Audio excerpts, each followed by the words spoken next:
Hi, everybody. I'm moving right along. This is our second initiation compilation. Maybe not entirely complete, but with enough indications to let us know what this initiation is and how it may be playing out in our life. I'm here on the 14th of June, 2018. This is our Temple of Silence with various, as I say, swords on the wall due to the proclivities of my first ray wife, Tuya. Anyway, so maybe I could say I'm under the gun, or maybe I should say I'm under the sword in order to accomplish some of the things that uh, have to be done. Yeah. Okay.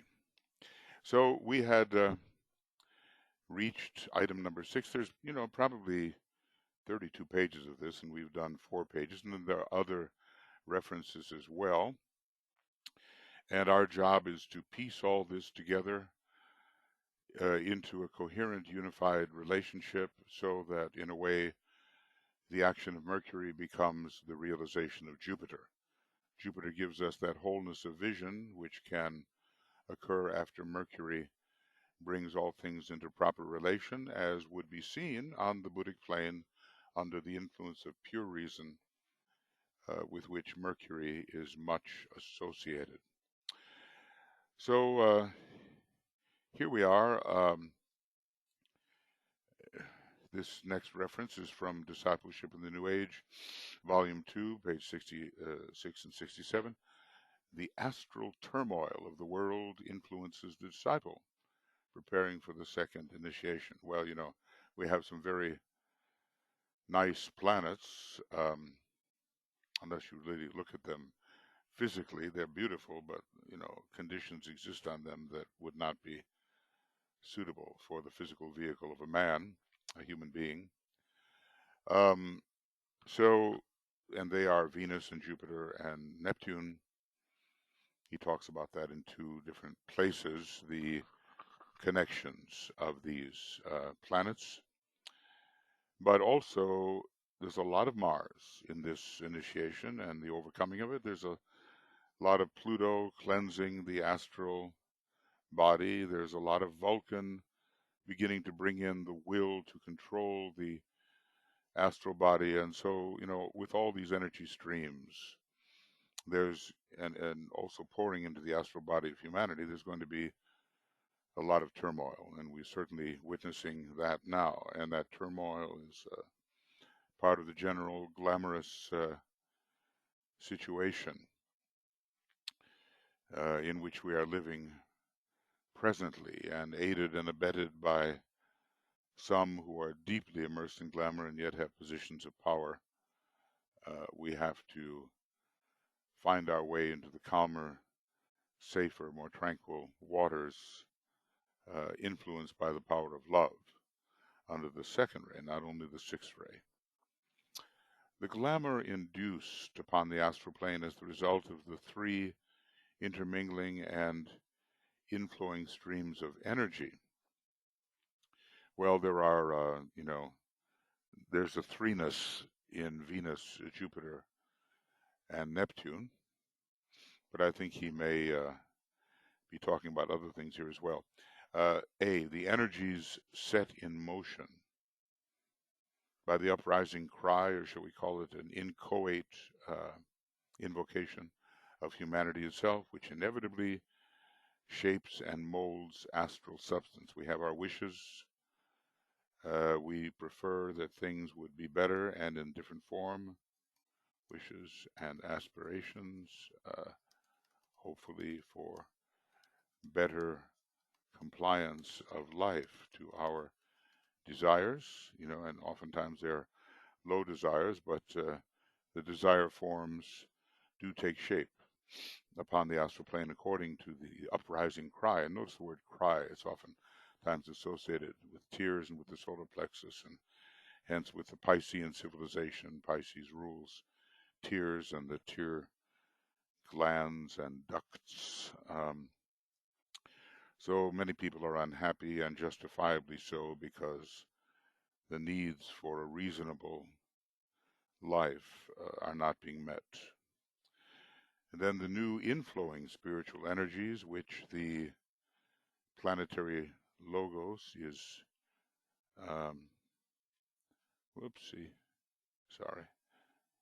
which the planetary logos is steadily bringing to bear upon human life and upon all forms of physical existence. And, these include shambhalic energies, really.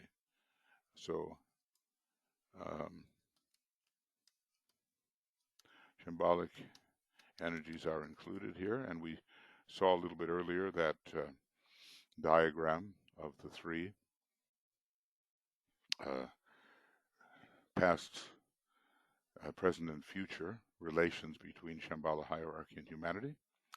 And these must traverse and cut across the astral plane in reaching the physical plane. Remember, it's going to be a very spiritually physical age, this Aquarian age. It's going to involve the etheric body, very much so, because of the seventh ray that is connected with this age of Aquarius, at this time at least.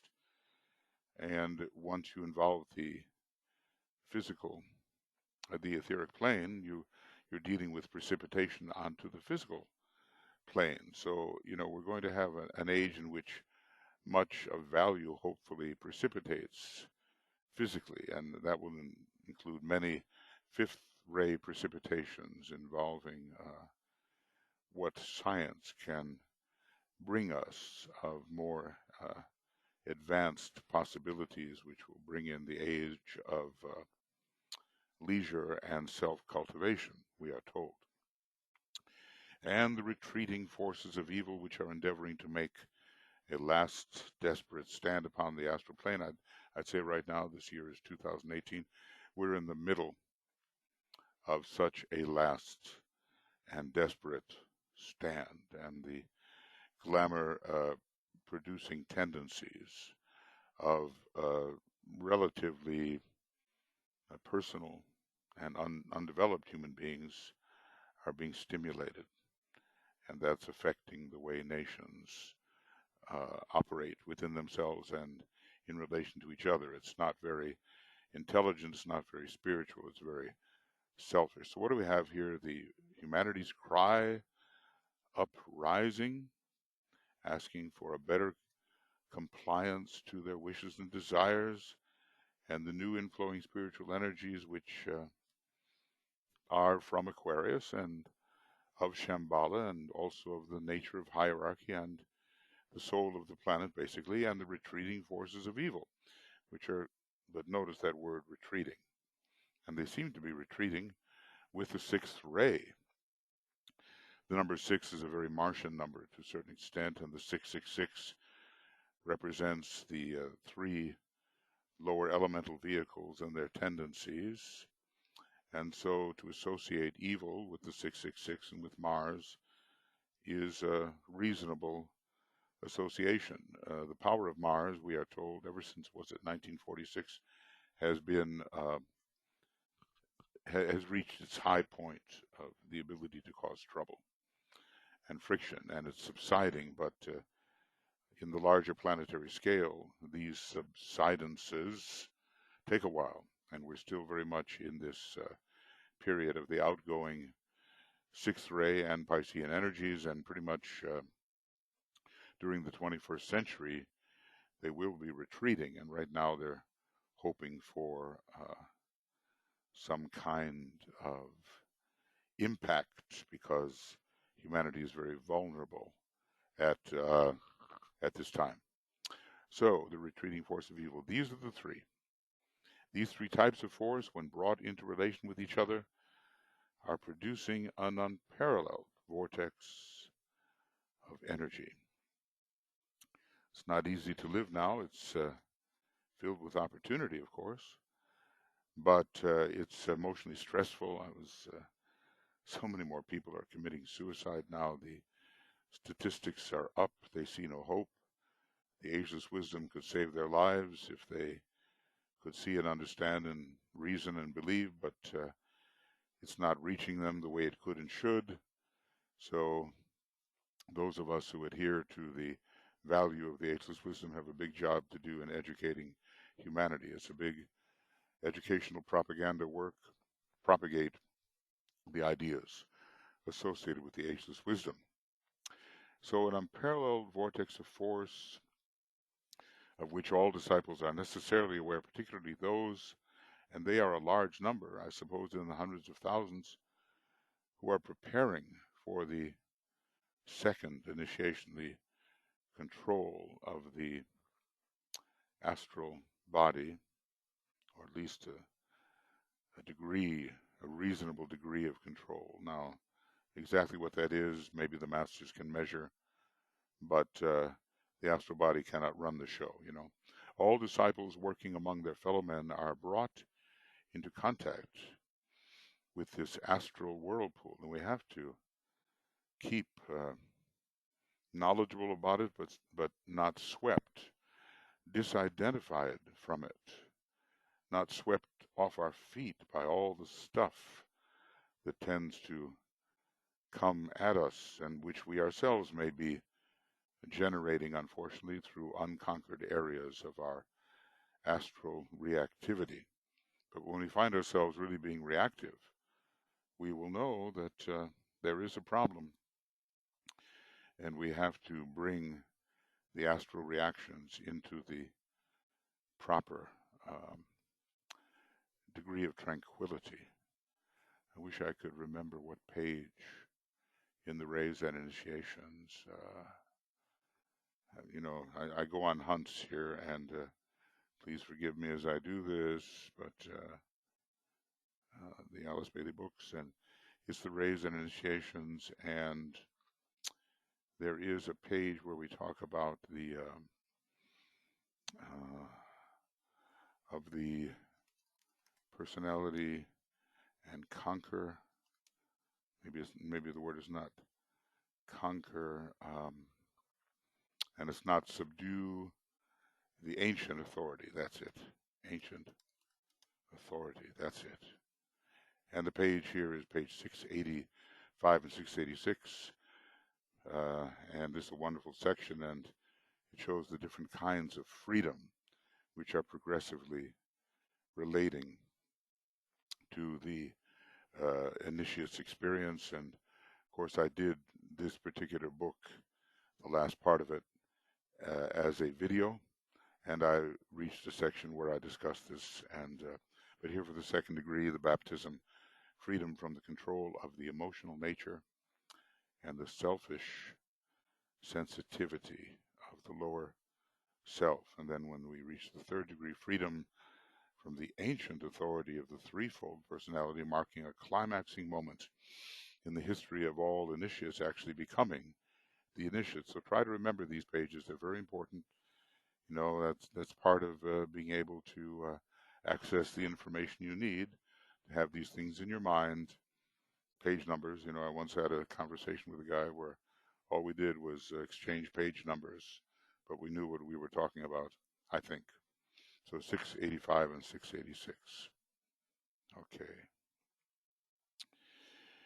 Well, all right. So we are in, even now, a very disturbing situation.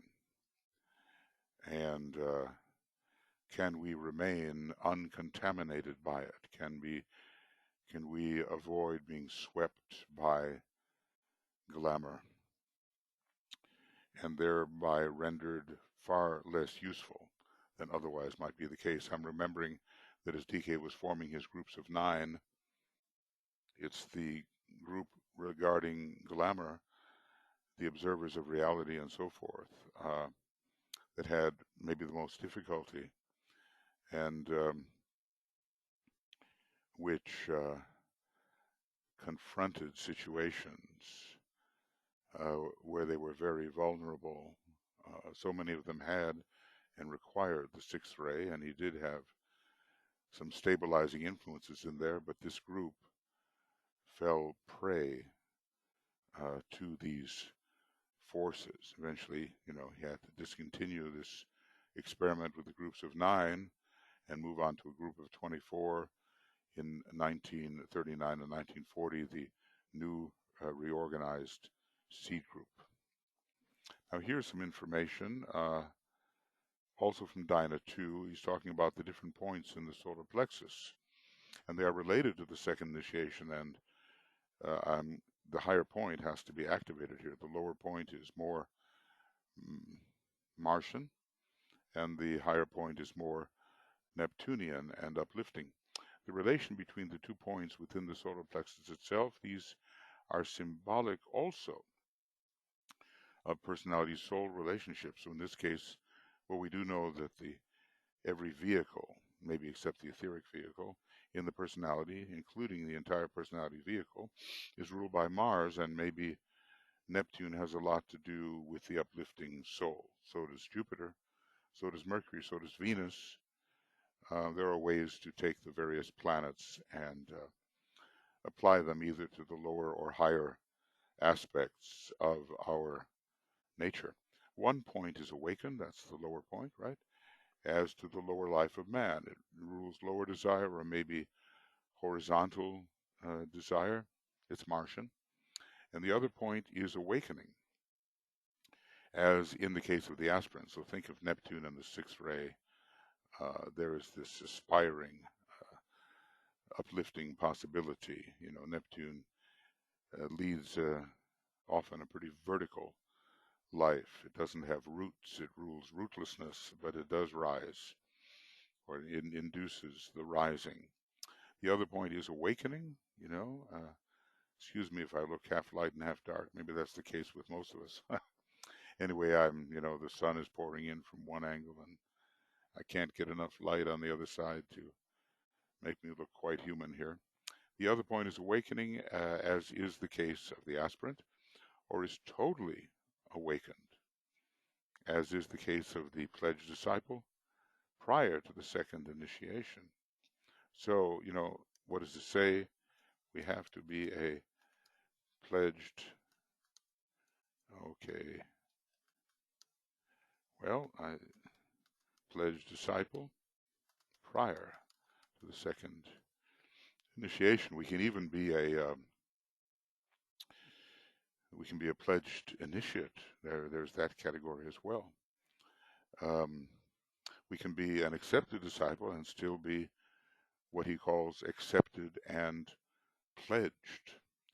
I guess we shouldn't obsess too much about what our status may be, but simply try to live the life of service as best may be possible according to our capabilities and according to the needs which DK has presented. Now, some of those needs are pretty straightforward. The triangle's work must go on, and we must prepare men's minds and hearts for the reappearance of the Christ, and we must contribute generously to the hierarchical work and help others see the way through to contributing generously, the meditation attracting money for hierarchical purposes. We have to dissipate glamour in our own lives, and if we succeed in that somewhat in the life of humanity, and certainly in our own nation, we have to invoke the soul and help to bring the causal body of our particular nation into the condition where the hierarchical influence can be more prominent. And you may recognize that these are the very themes of the Ask invocatory program. Ask and it shall be answered, and seek and you shall find, and knock and it shall be opened unto you. So we continue to offer this kind of programs for broadcasts and webinars, and hopefully you will be able to take advantage of those presentations, and that you will prioritize your life as we have attempted to do ours, so that the main thing is to do the hierarchical work in a practical manner as best you can. My little plug is over. I guess it's kind of a inducement to join us. So anyway, as disciples in training and pledged, we've made the promise, many of us.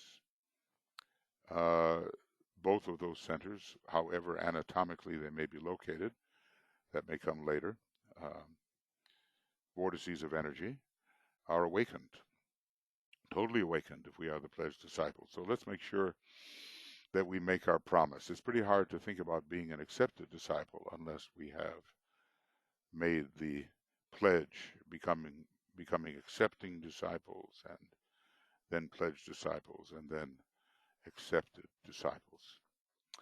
All right, here's another. Going along, I have the leisure to discuss these things in a manner that is not rushed, hopefully. Here we have a decentralized attitude towards personality reactions. They do occur, of course. Love of humanity, they're both necessary for preparation for the first and second initiations. Here I would caution you, and call attention to my earlier statement that all stimulation of the solar plexus and all focus upon that center carries with it definite danger.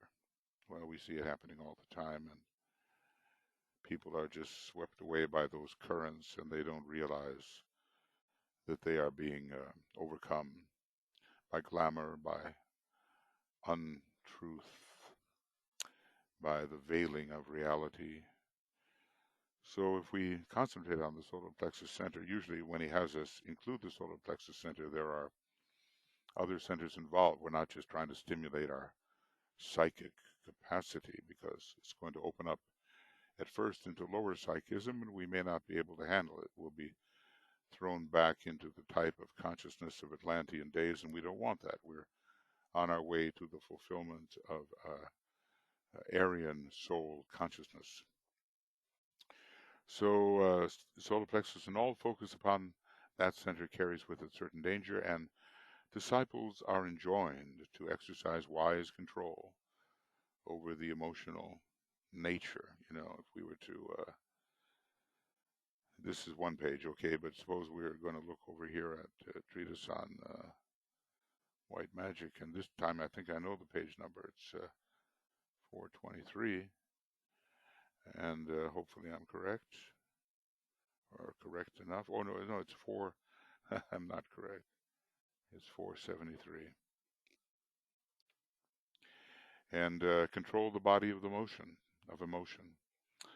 for the waves that rise upon the stormy seas of life engulf the swimmer, shut out the sun, the soul, right, and render all plans futile. These 15 counsels beginning on 473 are very important, worth memorizing, worth holding in our consciousness. It is the transition from emotional personal life into soul life, and it can make a master of us if we learn how really to understand and obey. So wise control over the emotional nature, so that the waves that rise upon the stormy seas of life will not engulf us, the swimmer, will not shut out the sun of our life, the soul, and will not render our attempts to fulfill the divine plan futile. A decentralized attitude, getting off the center of our own stage as regards personality reactions, and a steady deepening of the love of humanity will safeguard disciples at the stage of seeking to fit themselves for the first or second initiation. So there's no question about what is required. Now, decentralization, we're not identifying with the little ego in the middle of our field of consciousness. We are the observer. The ultimate observer here is the monad and its expression, the soul and the soul in incarnation in the lower three worlds. That is the observer. We are the observer, and we have to make sure that, like in those old stories, we don't hit that tar baby in such a way that our hands get stuck, or our feet or whatever. It's made out of tar, that personality, and it can grip us and render our efforts futile. So sometimes, I think it was the Saggioli, he says basically look on at the personality as if whatever's going on there was happening to someone else, and study it scientifically and with detachment. There's where the fifth ray, I think, comes into play and is useful. So many of us are seeking to fit ourselves for the first or second initiation. We always overestimate ourselves. I sometimes joke, always subtract one, and in certain cases subtract two initiations if you want to figure out where you really stand. It's, he tells us that the average disciple is more consciously conceited than should be the case, inflates his status, and then begins to defend that status in the eyes of others, and the whole thing becomes very, very personal. So can we be decentralized? Can we look on from another position at the personality as if it was really something else, someone else, an instrument, and not really us at all, because we are in the position of the observer? Can we do that? I sometimes make the picture of myself my outer self, very small, so that I get the sense of the larger observer and the tiny and distant personality, and I get the sense of being quite detached from what I or others might normally identify with, namely the personality. Okay, so a decentralized attitude is needed, and a steadily deepening love of humanity, as he said before, and he says that's one of our main faults. We don't really, really love humanity. At least, he says we love those we're associated with in our work, and maybe certain teachers in certain parts of the plan, but the real need, the love of humanity, is not present. So it seems a simple thing, doesn't it? But we have to learn to cultivate that. And every day, I suppose we should be asking ourselves, as we go out in the world and we see perfect strangers, nobody's really a stranger. It's all a familiar, identical thing. But do we love? And regardless of the personality presentation, do I love you simply because you breathe? Whether animal, plant, mineral, human being, angel, God, all breathing things. Do I love all breathing things? And if I do, why? Okay, going on. Another Dina 2 reference. The relationship between meditation 1 and the second initiation. Well, there's where lifting our the solar plexus energy upward, and we're using the mantra of unification. The sons of men are one. And those of you also who know with certainty that you are being specifically prepared for the second initiation, and he did tell some people that they were, so some fairly famous examples there, and some of it never really saw the light of the day in print, but for others, preparation for the second initiation was definitely mentioned. Those of you who are being prepared for this initiation would do well to follow this meditation for 1 week in each month of the year. And so that's, he basically told us that these 6 or even 7 meditations in the Dina 2 book would stand us in good stead for the rest of our lives, even though he did discontinue the teaching to that group. It was planned as long as Alice Bailey was in the body and would be a reliable amanuensis, and if he made other plans, it's difficult to know, but because there would be so many people volunteering to do the job, and they might not at all be qualified. But okay, He did discontinue his work with the group, I think, in 1946 or so, and occasionally wrote a letter up until 1949, but said, look, you've got enough to keep you going for the rest of your life. And, if we were to look at, it would be Dinah 2, and I don't know, maybe let's look at page 120.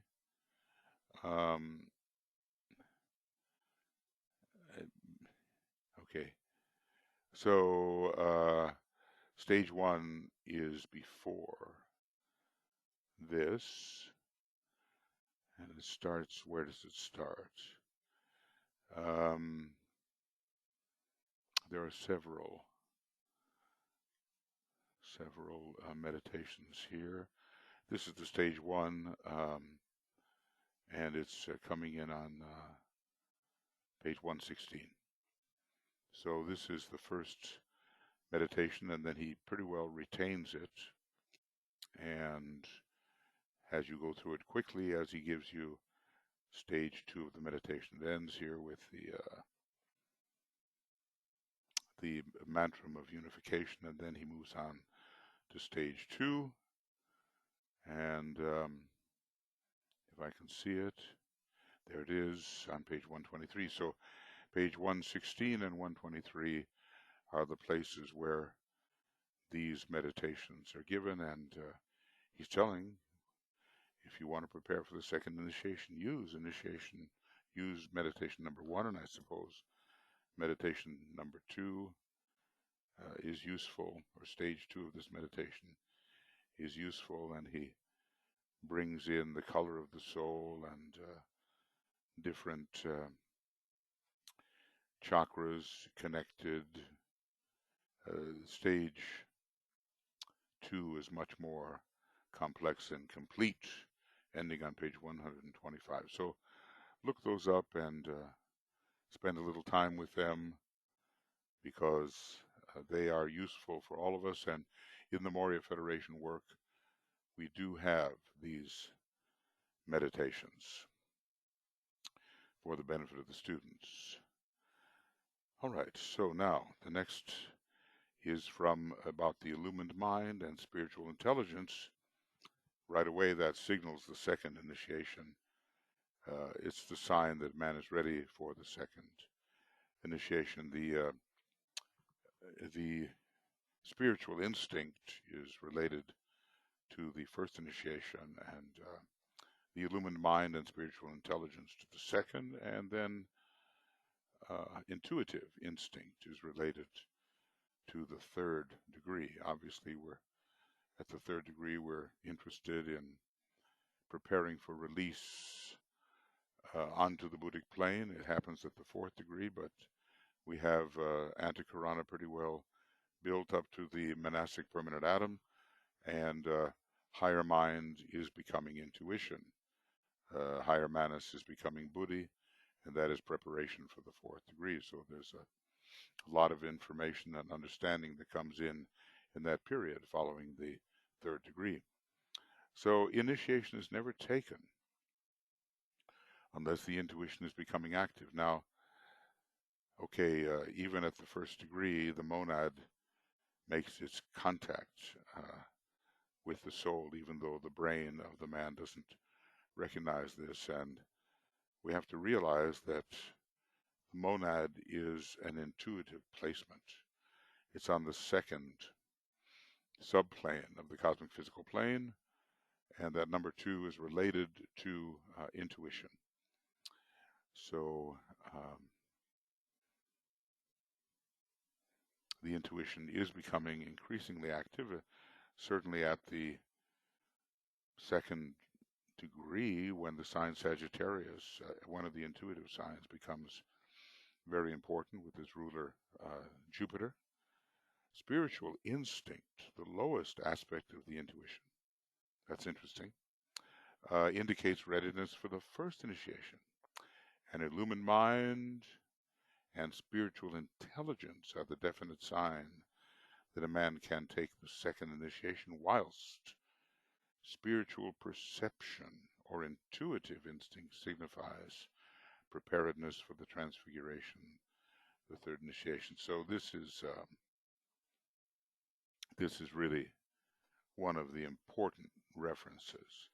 And you can ask yourself, where do I stand with respect to this? Now, a lot of students of Master DK are preparing for the second initiation, whether in this life or immediately following, within the next few lives, let us say. They study hard and they're illumining their mind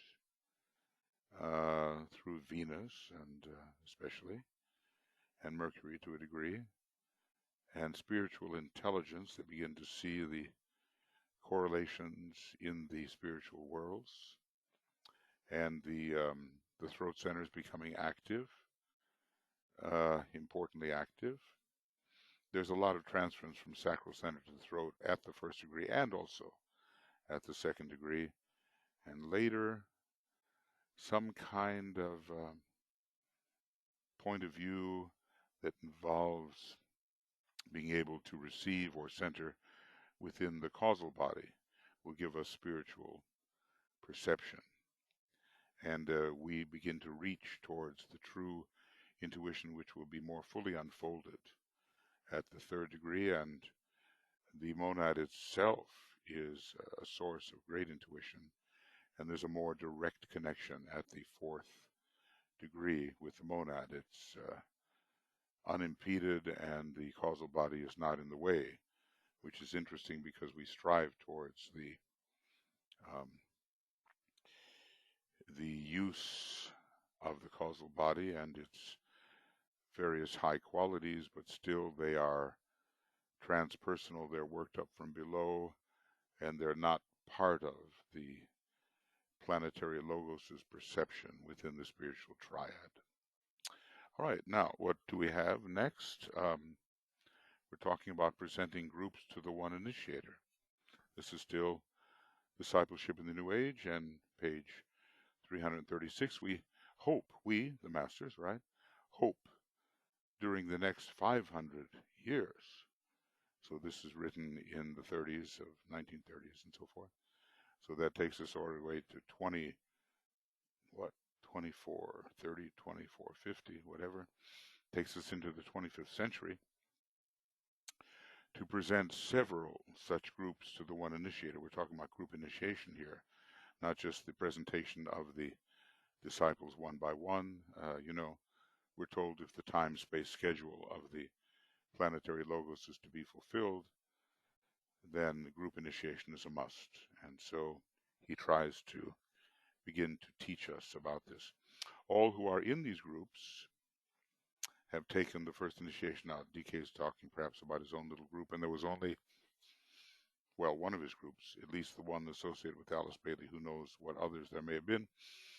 Only one individual had failed to stand before the Christ, so he was not an initiate of the first degree yet, but all the others were. So all who are in these groups have taken the first initiation, have so many thousands of people in the world today. And so there he's talking about thousands, and in other references, I think millions are referenced, and either presently or coming. Many have taken the second initiation, particularly those who are working in fifth-ray ashrams and third-ray ashrams, for such disciples are distinguished by the lack of emotional emphasis. And I guess we might say it is the emotional emphasis which makes taking the second initiation difficult for those upon the 2, 4, 6 line. And apparently he is leaving out as well the first and the seventh rays. So he's focusing on the specifically mental rays, which find an easier time to control the astral body. And basically he's talking about souls, third ray souls, fifth ray souls. So maybe we can say third and fifth ray souls have the easiest time taking the second initiation. Now, what's it like for them to take the third? Well, there are some indications that the fifth ray is so very necessary in the third initiation, the Ajna Center in the fifth ray, and after all, it is the third initiation, so the idea of the third ray soul correlates. But can they develop that unitive state of mind, which really begins to see the one, to appreciate the one, and not to be overcome by illusion? Because maybe the third and the fifth ray types are particularly subject to illusion, although maybe the third ray type from the philosophical angle works very much on overcoming the illusion of time and space. So they have their plans, the masters, and they know what they want to do, and they are, they think in terms of centuries. And here he's thinking in terms of 5 centuries. And yet he's starting it now, planning ahead now. And those who are involved in his groups will reap the benefit of his planning, even though at first it may seem that they have failed in terms of the intentions which DK had for the present moment. And there are other groups as well. So the process of presentation of groups for the sake of the very necessary group initiation is already occurring. And we can think of that in terms of our own groups and how we are affiliated. Are we learning to stand on the periphery of the ashram subject to, let's say, Master DK's instruction? Or are we still too fragmented in our personal self? Do we really think of the work that we can do together? I'm thinking about the Moria Federation at the moment, and the faculty and administration who are working together to help the students who are up and coming. And, is this such a group that's standing on the periphery of Master DK's ashram, and thus included to a degree within Master KH's ashram, he being so involved generally in education? So many things are hidden from us, and good plans and designs are in process. And we have to, what would we say, serve and obey. He says it's not very interesting. And if he were to give us some kind of breathing exercise which promised great things, we would practice it with assiduousness. But if we're told to serve and obey, which is really the royal road, we don't think it's very interesting. But I guess after a while, the lesser motives clear away, and we're willing to do the humble thing, which interestingly is also the faster, speedier, more effective thing to do. Now, here it is, will, law, and sacrifice on the second degree. The will is an expression of the law of sacrifice. When the will is exerted, there is always the giving up of the lesser for the greater, even though it seems like we're giving up the greater for the lesser. So, he has here page Dyna 2, page 336, he has all the different initiations summarized in this way. It involves the astral plane, and it relates to the second initiation. It does concern the heart center and the advancing point of light, which I assume that point of light has, in a way, entered the stream and is being borne along by ashramic tendency. Let's take a look here at Dyna 2, page 336, and you'll see, let's see, whoops, well, I thought it was. I think we may have a problem here. Maybe the page is wrong. Advancing point of light. Advancing point of light. It's take a look here. Advancing point of light. Okay. And here it is. It's page 339. 369. So indeed there was an incorrect, at least for this reference, incorrect pagination, but we see He's talking about the different initiations. Energy follows thought, and the eye directs the energy. These are um, points of revelation. And then we learn this point of revelation in relation to the second initiation, and we become the advancing point of light, hopefully steadily advancing and not waxing and waning, advancing and retreating.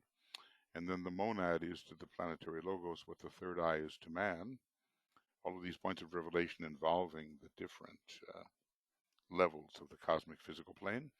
This one involves the mental plane, relates to the third initiation, and concerns the head center, and we become introduced to the light of purpose, which is a high monadic factor. And purpose itself is only an energy released within the confines of the council chamber. There it must take shape. So now we're into the fourth degree, and the Buddhic plane relates to the fourth initiation, concerns the throat center and light upon the path. And I assume this path is the Antakarana to a degree, which continues, well, really continues and continues. And then this amazing one, when the light of the 7 rays is blended with that of the 7th ray, obviously of a higher order than the 7, which it blends, then light supernal can be known. And we begin to have that light supernal at the 3rd degree, but it really breaks forth in revelation at the 5th degree. This involves the atmic plane, relates to the 5th and 6th initiations, and concerns, interestingly, the alto major center and apparently minor center, but bringing in extraplanetary light. And already at the 5th degree, we begin to set our sights upon the possible path we may take on the way of higher evolution, and those paths, of course, are extraplanetary. I think I've, somehow offered some discussion of all of these things, but maybe not enough video discussion. I'd like to do that. So anyway, that's the page 369 and 370, where these points of revelation are discussed, and we have quite a curriculum there with is it 7 hints and the 5 or 6 points of revelation, and we have the 6 formulas or maybe 7 formulas. DK has told us that in Dyna 2 we really do have an initiatory manual, preliminary, of course. So his work is profound, and some people say, oh, well, that was written back in the 20s, 30s, and 40s, so now let's look at all the new stuff. But when you're given the classics of occultism, they're good for centuries, thousands of years, and so forth, and you don't want to simply look for novelty, which is specious, which is untrue, filled with glamour and illusion, and just because it's a little bit newer, we assume that it has more utility, but it doesn't. So confirm your understanding of the occult classics, the secret doctrine, and the material given by DK, and what's coming up in the 3rd installment. These are the things you can rely upon in this sea of glamorous, illusory misinformation. Okay, now let's go on a little more. The energy emanating from Shambhala in the 2nd initiation, and we just looked at that point of revelation, right? It's of, 2nd point of revelation is of peculiar interest.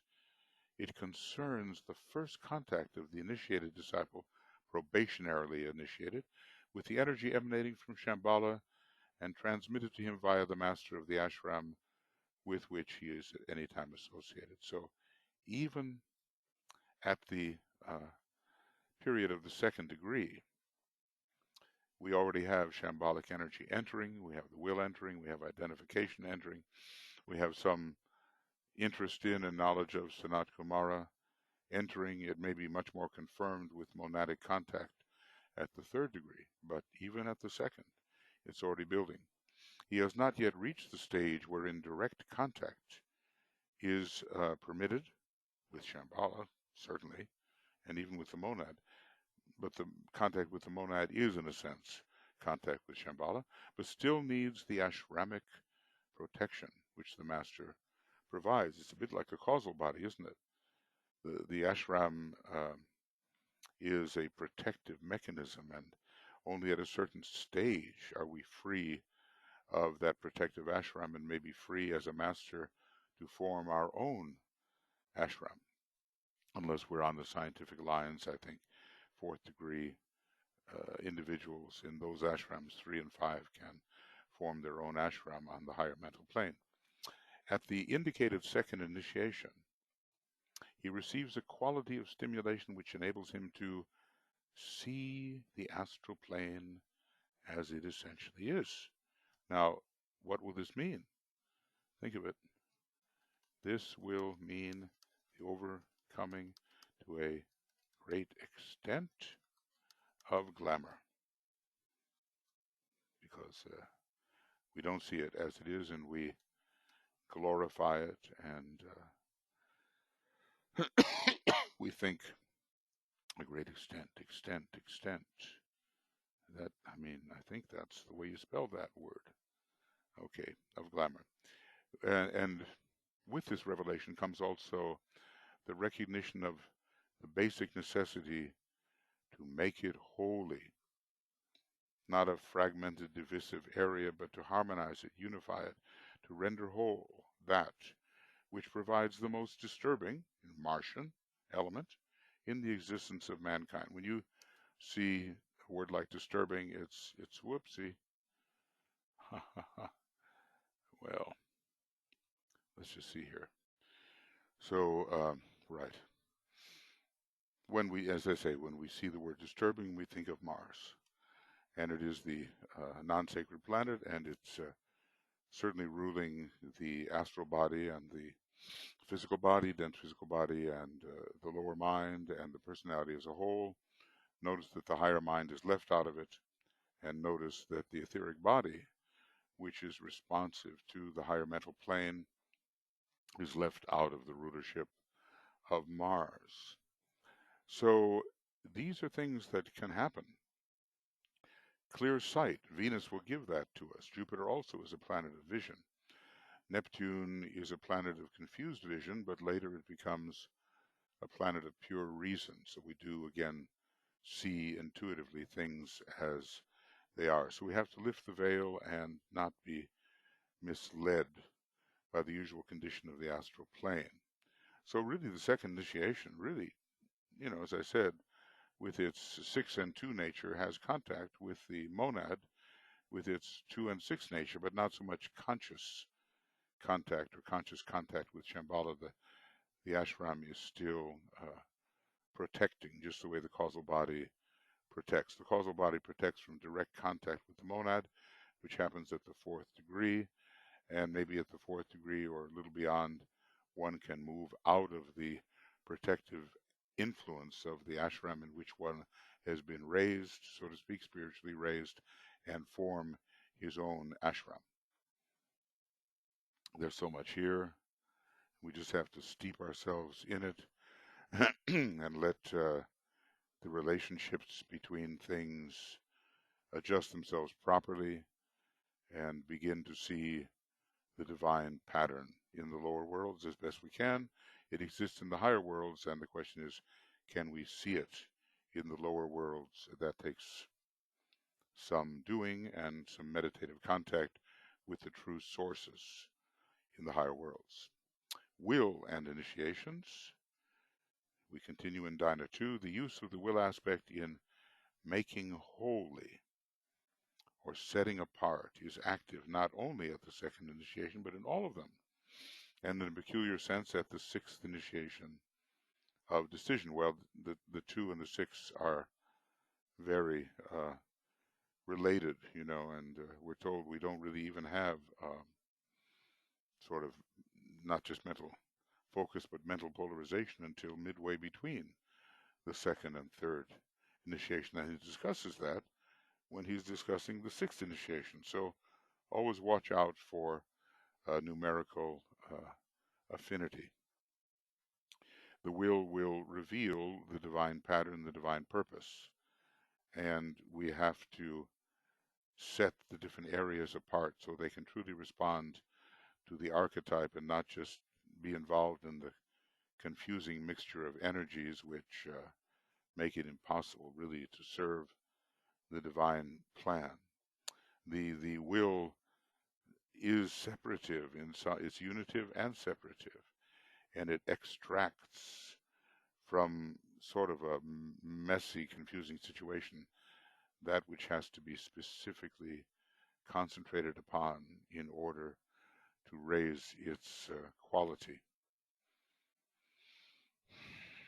So we're pretty much run by the astral body until the second initiation comes along and stabilizes the influence of the higher planets within it and brings in the quality of true love and the love of our fellow human beings.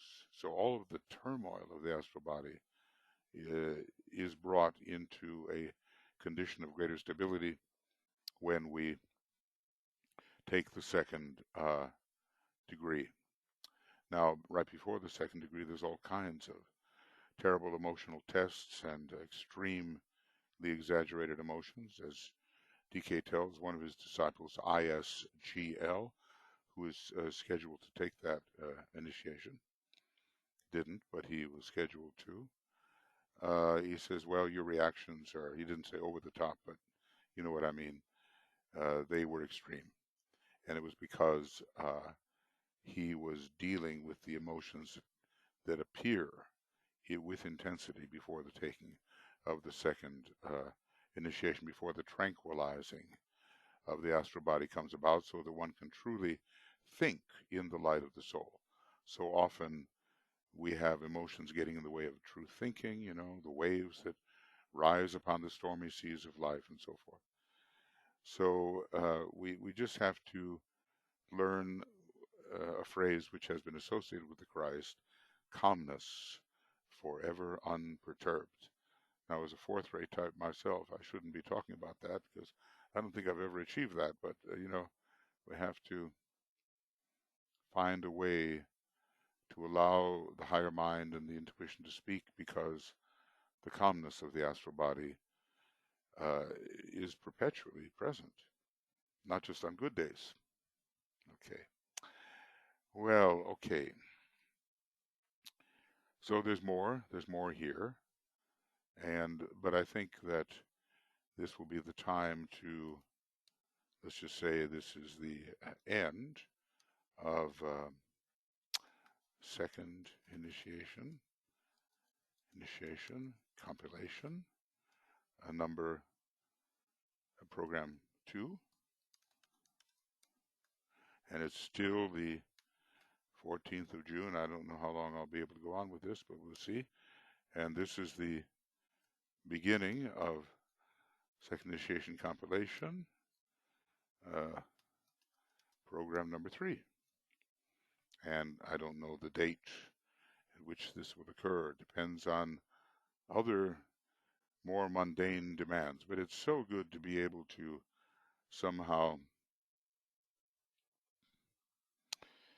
see these references topically related. I mean, yes, we're missing something. We're missing that kind of continuity that comes from following the horizontal writing, and maybe we're missing some contextual things, but new ideas can be stimulated, and we get an idea of how really important this second degree is. He tells us that once we take the second degree, progress will be very rapid, with the third and fourth degree probably following in the same life, if we can believe that, or in the next. So this entering of the stream, this being borne along by the energy of the ashram, this entering of divine will as a factor in the whole push of the monad, really speeds things upon the way, and it takes a long time to move generally from the first to the second degree. Maybe there are some exceptions, but by the time we reach the second degree, we're in that tunnel or funnel where everything goes through a narrow area and thus speeds up. So, you know, are we ready for that? And you know, of course, being ready for it is not a question of just earnestly desiring it more than we desire to serve our fellow human beings. So we have to keep our priorities straight. Love and service come first. And then that's almost an automatic preparation, maybe even more than meditation, for the taking of the various degrees. We do live on a second ray soul planet, and we live on a within a second ray uh, solar system, and so love is the key. Okay, friends, I think that's going to be it for now. We'll see if we get on to anything else, and meanwhile, see you later.